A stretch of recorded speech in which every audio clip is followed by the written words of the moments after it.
দেখি সবাই ভালোবাসি তো। চলো, ফিলিস্তিনের জমিনে আজকে আমরা সোশ্যাল মিডিয়ার মাধ্যমে আমরা দেখছি, সেখানে এই বাচ্চাদেরকে মারা হচ্ছে। এক মায়ের সামনে আরেকটা বাচ্চাকে মারা হচ্ছে। সেই মা ছুটে যাবে, গিয়ে বলে, বাবা মেরো না আমার সন্তানকে। সেই মায়ের সন্তানকে আবারও মারা হচ্ছে। সেই জায়গাটা হলো আল আকসা, যেখানে রোজ কিয়ামতের দিনকে আমাদের হিসাব হবে। বাবা এই গজলটা শুনবেন, আশা করি খুব ভালো লাগবে। চোখ থেকে এক ফোঁটা হলেও পানিও আসবে ইনশাআল্লাহ। সেখানে কান্নার হাহাকার ছাড়া কেউ নেই। চলো, ফিলিস্তিনের জমিনে কারা কারা আমরা দেখি সেই গন্ডগোলগুলো, ছোট ছোট বাচ্চাদেরকে মারা হচ্ছে। বলো, এক নপুস শর্মা বলে একটা মেয়ে সওয়াল আমার রাসূলকে খুব কথা বলেছিল, সেই প্রতিবাদ গজল আমি করেছিলাম। 3 মিলিয়ন দেখেছে ভারতবর্ষের জমিনের মানুষ, সবই দেখেছে। সেই প্রতিবাদী গজল একটা ইনশাআল্লাহ আমি পরিবেশন করব, মন দিয়ে শ্রবণ করব। বেদিনের জুলুম সইব কত আর, জেগে ওঠো না মুসলিম জীবন।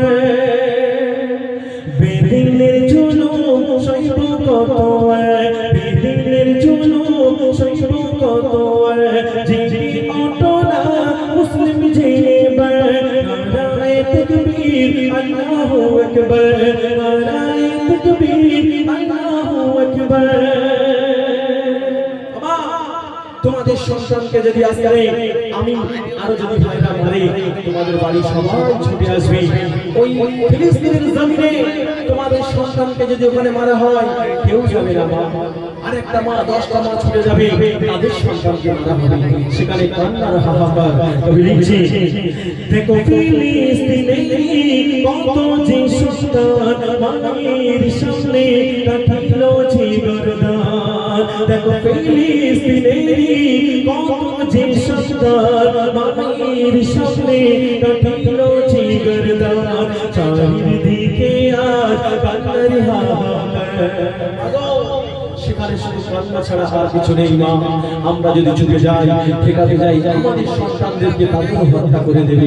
আমারই কবি লিখছে, চারিদিকে আজ কান্নার হাহাকার, চারিদিকে আজ কান্নার হাহাকার। জেগে ওঠো না মুসলিম জীবন। নারায়ে তাকবীর আল্লাহু আকবার, নারায়ে তাকবীর আল্লাহু আকবার।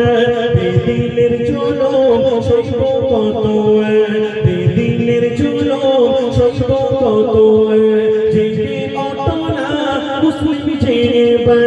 নারায়ে তাকবীর আল্লাহু আকবার, নারায়ে তাকবীর ইয়া রাসূলুল্লাহ। প্রথম কাবাজি মসজিদে আকসা, রয়েছে খোদাজি মোদের ভরসা। রোজ কিয়ামতের দিনকে মাগো, উপরে আমাদের হিসাব হবে মা। সেই সময় আমরা কি হিসাব দেব মাগো? একটু 5 ওয়াক্ত নামাজ পড়তে হবে মা।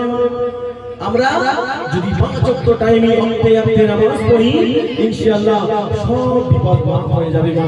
আর যে বাড়ি নামাজ নেই, রোজা নেই, এই ময়দানের রোজাও নেই, সেই বাড়ি নুন আনতে ফ্যান হবে না মা।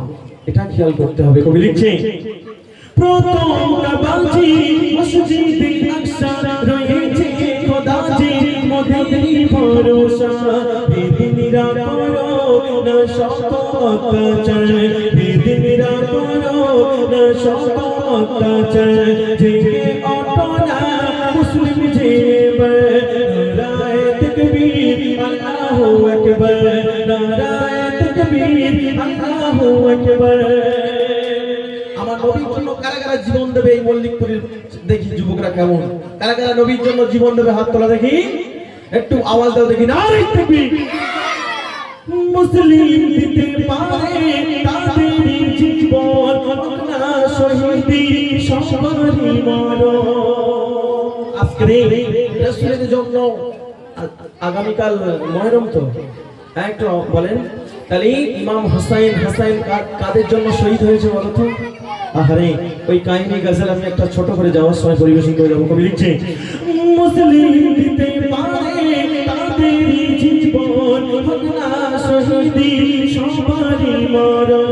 কবি মহিমুর বলে যাইবারে বার, কবি মহিমুর বলে যাইবারে বার। জেগে ওঠো না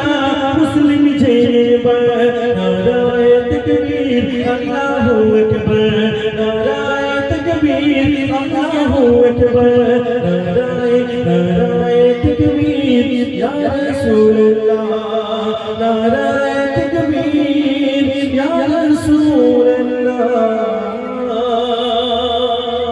সুবহানাল্লাহ চলো আম্মা জান খাদিজা হ্যালো আমার নবীর কটা বিবি ছিল আমার নবীর কটা বিবি ছিল প্রাইজ দেবো সব বলো চারটে কোন হাদিসের কথা বাবা আর কেউ বলতে পারবে বাবা আমার রাসূলের কটা বিবি ছিল দুটো বাবা এরা সব নিত্য নতুন হাদিস জেনে গেছে বাবা বলো কটা মাশাআল্লাহ কে বলেছে বাচ্চাটা বলেছে ইনশাআল্লাহ প্রাইজ দেবো আমি একটা মার আরবের টাকা দিয়েছি রাসূলের দেশে যে রাসূলের দেশে আমরা যাওয়ার জন্য পাগল সেই নবীর দেশে টাকা দিয়েছি ওকে একটা দেবো তালি 11টা বিবি আর বড় বিবির নাম ছিল কি আম্মা জান খাদিজা একদিন হঠাৎ গভীর রাতে আম্মা জান কাঁদছে খাদিজা কেন কবরের ভয় করি যে আমি তো নবীর মুহাম্মাদের বিবি আমি কেন কবরের চিন্তা করে কাঁদবো আহারে তাই আশরাফ বিবিরা তারা ভয় করে না আর আমাদের গ্রামের বিবিরা তো ভয় করা দূরের কথা এরা নামাজও পড়ে না ভালো করে আহারে কেমন ভাবে কাঁদছে খাদিজার গজল ইনশাআল্লাহ ঘটনা গজল নাতে রাসূল গজল আমি প্রত্যেক সময়ে গাই আশা করি ভালো লাগবে চলেন কাঁদে খাদিজা